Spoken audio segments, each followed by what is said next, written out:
Hey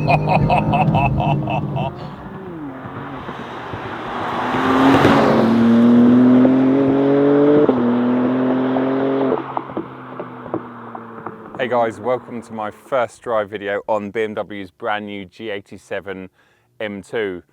Except it's not really my first drive because I was very fortunate to drive that pre-production car almost 12 months ago today, and that was around the beautiful Salzburg ring. That car wasn't really completely finished because it was a pre-production car, and also I didn't get to drive it on the road. I only had it around a track that I didn't know particularly well, and I probably had about 15 minutes behind the wheel of both cars. So today I get to spend a lot more time with this particular car out in beautiful, sunny and rather hot Phoenix, Arizona. The new M2 is actually built in Mexico, which is about 300 miles in that direction. In the UK, a base spec M2 is going to set you back £64,700. That's £3,200 more than they quoted or claimed about 6 months ago when I did that walk around video in the studio. But as you know, the entire car industry, unfortunately, has gone up in price. And what's important to me is it's still £18,000 cheaper than the equivalent M4 competition rear-wheel drive. And it makes it about £15,000 more than an M240i X-Drive. There are 5 available colours at time of launch. This particular press car is in Zandvoort blue. There's also black, white, Toronto red, and Brooklyn grey. I think this is going to be one of the most popular colours, at least back home in the UK. There's 2 gearbox choices, the ZF 8-speed automatic, which this car is, and a 6-speed manual transmission. In fact, this particular press car is very close to what we get as a standard spec or base spec car back home in the UK. We get things like the carbon roof as standard, the M Sport seats as standard. This car has black Vernasca leather, but it has the blue, red and black colorways on the seats, which I think really suit the Zandvoort blue paintwork. We also get a lot of other standard options on the base spec car. Those seats are heated and electric. We get the M head-up display, HK sound, carbon interior trim, 3-zone climate control, electric folding mirrors, rear camera and sensors, cruise control, split fold rear seats. The options go on, and although there are still some that you could add, like the carbon bucket seats, which unfortunately are part of a package and are going to cost you close to £7,000, there's not many other boxes that you can tick, so 65 grand is basically what you see here. Under this power dome bonnet, or hood because we're out in the States, we'll find a familiar S58 engine. So it's a 3-litre inline-6 twin turbo. It's the same lump that we find in cars like my M3 Touring or the M4, except in this base M2, it's been detuned. So you're looking at 460 horsepower and 550 newton meters of torque. That's roughly 50 horsepower down and 100 newton meters of torque down. But it does weigh about 75 kilos less than an M4 rear-wheel drive. And as we've already talked about, that either goes through a ZF 8-speed automatic gearbox like this car or a 6-speed manual box. And all of that power and torque is fed via the rear axle only. So this is not an X-Drive, but I think it should be okay, especially out here in this glorious weather. BMW claim that this will do the 0 to 62 sprint in 4.1 seconds or 4.3 seconds if you go for the manual box. Under its skin, it's very similar to the rest of the G8X family, so cars like the M3 and the M4. We have the staggered wheel setup, so 19 on the front axle, 20 on the rears, 275 and 285. The suspension, well, it's the M adaptive suspension, and that again is a standard fit option on all of the base trim M2s. We have a M differential on the rear axle to help lay down all that 460 horsepower. It also has the same steel braking system as the M3 and M4, very similar strut bracing on the floor and under the bonnet. And in fact, this morning I was talking to one of the BMW M engineers, and he was telling me about some extra strengthening that they've done around the C-pillar here, because it's very different to the M4 from the B pillar essentially backwards. And so they've had to strengthen this area up to cater for the wider axle, because although it looks fairly similar to an M2 40iX drive, it does have wider tracks and obviously more power, etc. So they've had to do a lot in this particular area, which I found fascinating. This isn't just a 2 Series coupe with bigger wheels and a more powerful engine. They've also played around a little bit with the spring rates. So the front axle is a little bit stiffer than an M4, the rear axle is a little bit softer. Something to do with the wheelbase being a lot shorter on this car. In fact, it's 22 centimeters in overall length shorter than an M4, so a lot handier in places like London. One more thing before we head inside, I just want to point out that this is an American spec engine and exhaust system, and therefore it doesn't have OPF filters, and it sounds so much better than the UK spec cars. So I'm going to try and ignore the fact that this sounds so good, because I know our cars aren't going to sound as good as this particular car. It also has some yellow reflectors around here on the front bumper and in the headlight unit. Again, that's American law. We won't be getting them on UK spec cars. Right, let's get inside and have a look at the cabin. Jumping inside, it's a very familiar place to sit. Martin from BMW very kindly asked me which colour was my preference for my filming car, and I said Zandvoort blue. He also asked me about the gearbox. He assumed I'd want manual, but actually I wanted an auto out here, just because it would have taken me a while to adapt to a manual in a left-hand drive car in the short time that we have this.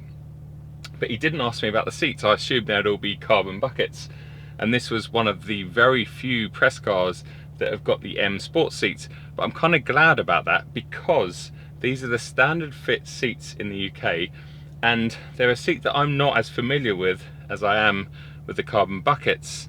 And I have to say, when you're looking at £6,666, I think it is, to get the carbon seats in the UK, because it comes as part of that package as we talked about on the outside, I can see a lot of M2s or M2 owners going for the standard seats, and I have to say they are very comfortable, they're reasonably supportive, but most importantly they're very easy to get in and out of, unlike, let's say, the carbon buckets are.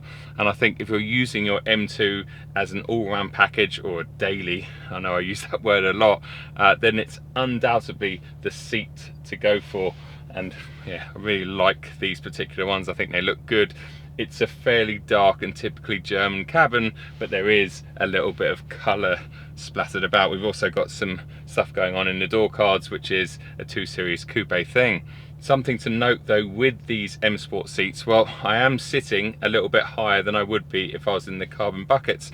And something else to talk about is, because they're a bigger seat and they're a thicker backrest, you're actually getting less room for the rear seat occupants if you go for the standard seats. And I have talked about that a lot with the M3 and the M4.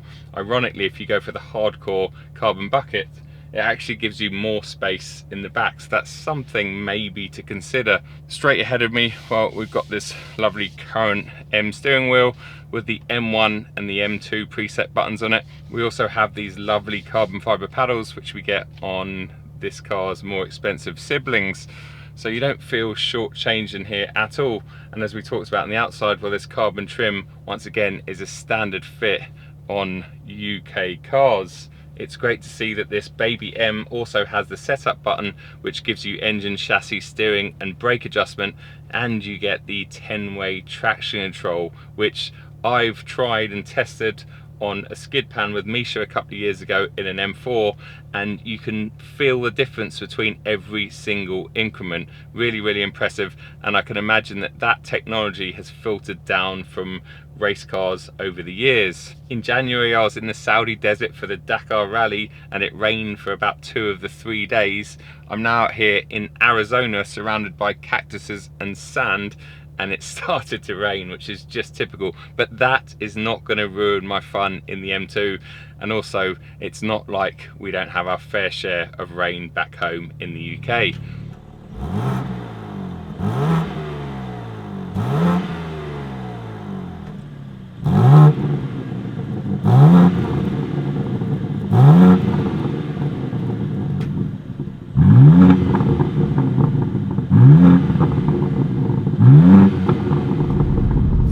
first, let's test out this M2's claimed acceleration figures.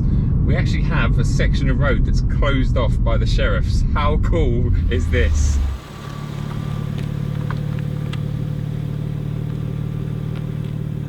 So I've got all the traction control devices switched off. I'm in Sport Plus on the throttle. I'm in Sport and suspension. And yeah, as I say, all the traction's off. My Racebox Mini is now ready to go. Left foot is hard down the brake, right foot on the accelerator. Launch control preparing. Here we go. Oh, a little bit laggy off the line. 3.75. Might as well just keep going for a bit. Wow. Well, that was 120 miles an hour on a 50 section of road because the sheriffs have got it closed off. How cool is that? 3.75 seconds. That's just insane. Absolutely insane.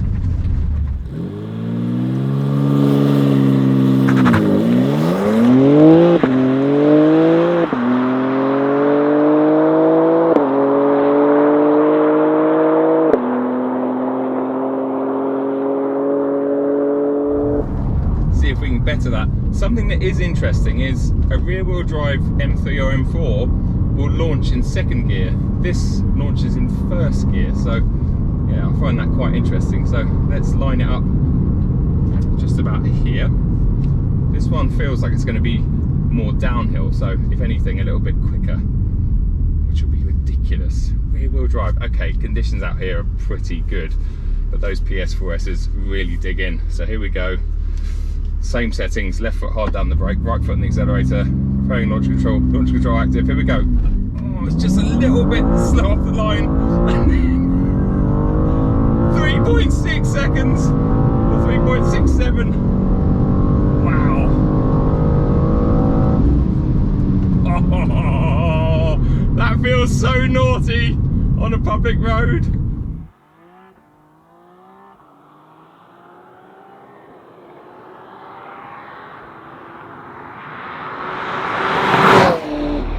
Okay, quarter of a mile, let's see what we can do it in. Left foot hard down the brake, right foot on the accelerator, and here we go. 100 miles an hour, 110. 11.9 seconds, quarter of a mile. Didn't get the perfect start, but it wasn't bad. I didn't get an official launch control because I think I've done two, so maybe needs to cool down a little bit, but yeah, pretty impressive all the same.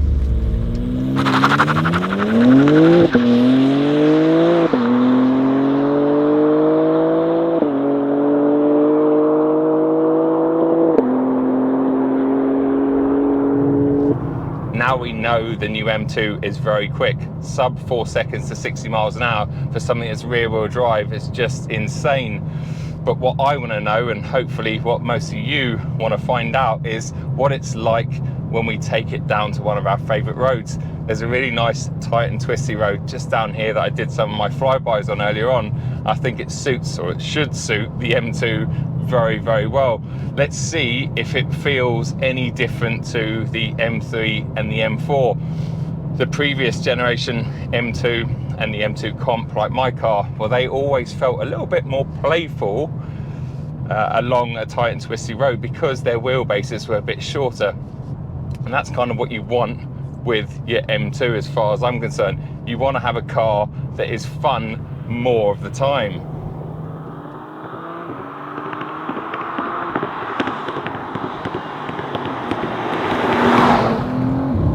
Firstly, that sound. Oh, yes, some of it is being piped around the cabin, and yes, this is a US spec car, so it's not cluttered up with OPF filters, but it sounds biblical. What's it like through here? Oh, yes, it's playful. Oh, yes, it's playful. Wow, what a little weapon.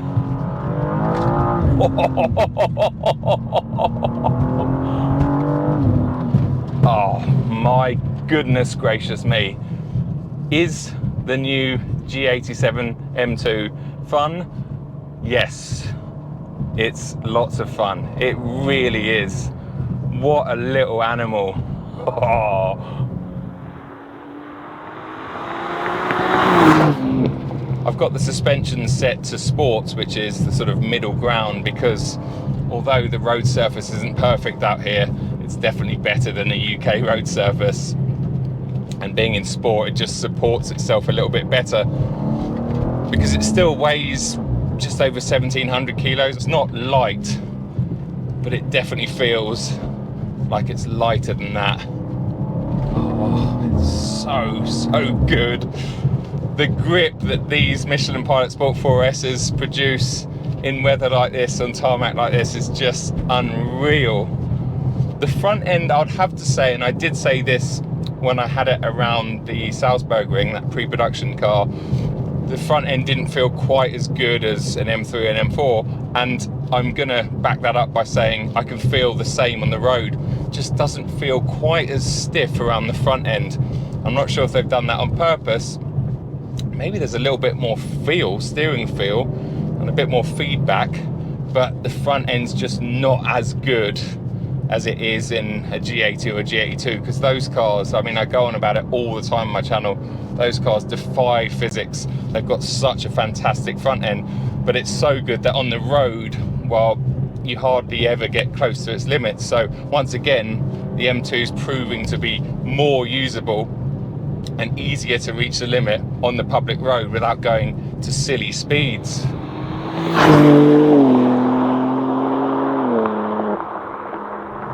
But in terms of rear axle grip, well, it has plenty. It's such a clever diff.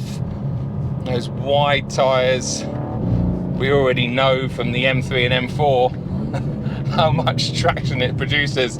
And really in third gear, put your foot down out of a corner like this, even on a loose surface, and not a millimetre of slip. You have to be in second to really induce any kind of a slide. Oh, it's so quick, but it's lively. It's moving around a little bit. I can feel it talking to me a bit more than the bigger cars, and that's exactly what I want in my M2. It's just so much fun, this car. Oh my goodness. I've got less than a quarter of a tank of fuel. I'm going to end up running out of fuel out here, but that's not a bad thing, because I've really enjoyed my time out here in Phoenix, Arizona, or Scottsdale. It's just such a lovely place. The people out here are so polite and so lovely. I've had such a fantastic 24 hours. It really has been an eye-opener. I could quite easily, maybe not move out here because that would be a bit extreme, but I could quite easily spend a lot of time back out here, and I'd love to come back out here and have a proper holiday and not a rush press trip, because I've just had a little taster and teaser of this car and of Arizona, and what a place. Are these standard M Sport seats doing a good enough job? Well, they are comfortable and they are reasonably supportive, but I have been wondering today how good this car would feel if I was on the carbon buckets, because not only do they support you better, you also get a lot more feel through your body. You can understand more of what the car's doing, and to think that this car feels more alive already with these seats, I'm sure with the carbon buckets it would feel better. Again, you'll be sitting a little bit lower, so I think if you're going to track your M2, or if you're going to use it as, let's say, a second car for your spirited drives in the weekends, then definitely go for the carbon buckets. But you won't be disappointed with these seats. They're really, really good. Of course, they're heated, etc., etc. They are covered in Venasca leather though, which is the cheaper leather, whereas the carbon buckets come with merino leather, so that's kind of what you're paying for. Let's just bring it through this dipper. Oh, it feels so good. Oh, oh wow. What a piece of kit.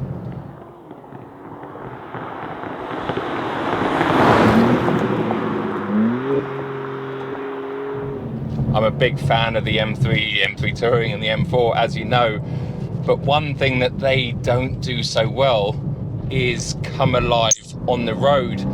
When you take them out on track, they're amazing. You can get to those limits and push them over the limits, but on the road they just have so much grip and so much potential that you need to be doing silly speeds for them to move around and therefore have fun in. Whereas this M2 Although lap time wise, I'm sure it's not far off an M4, on the road, it just talks to you more, it moves around a little bit more.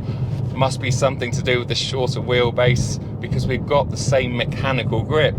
But whatever they've done to set this car up, I can say it's definitely more fun more of the time. It's more fun on the public road, and I think that's so important, because back home in the UK, if you're going down your favourite road that's a 60 limit, you can actually have some fun at 60 without pushing it over the speed limit.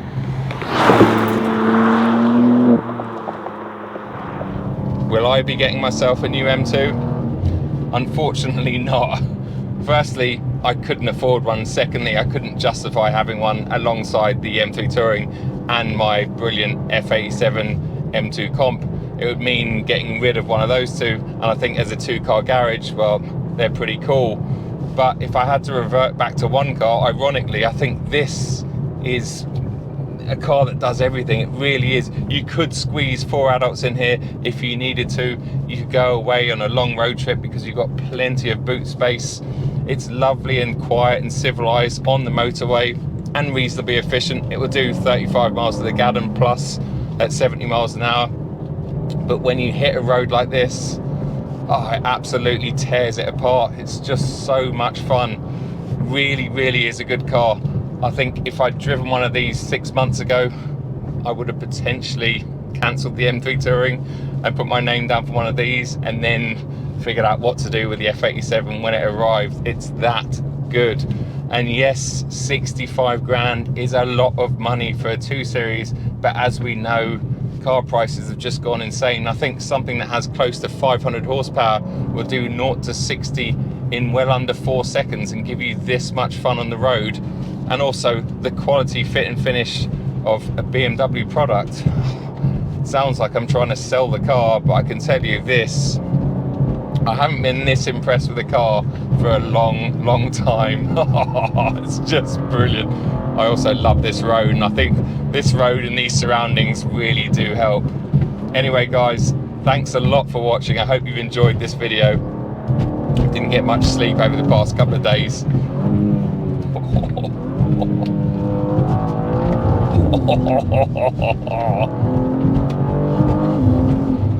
I'll see you at another video very, very soon.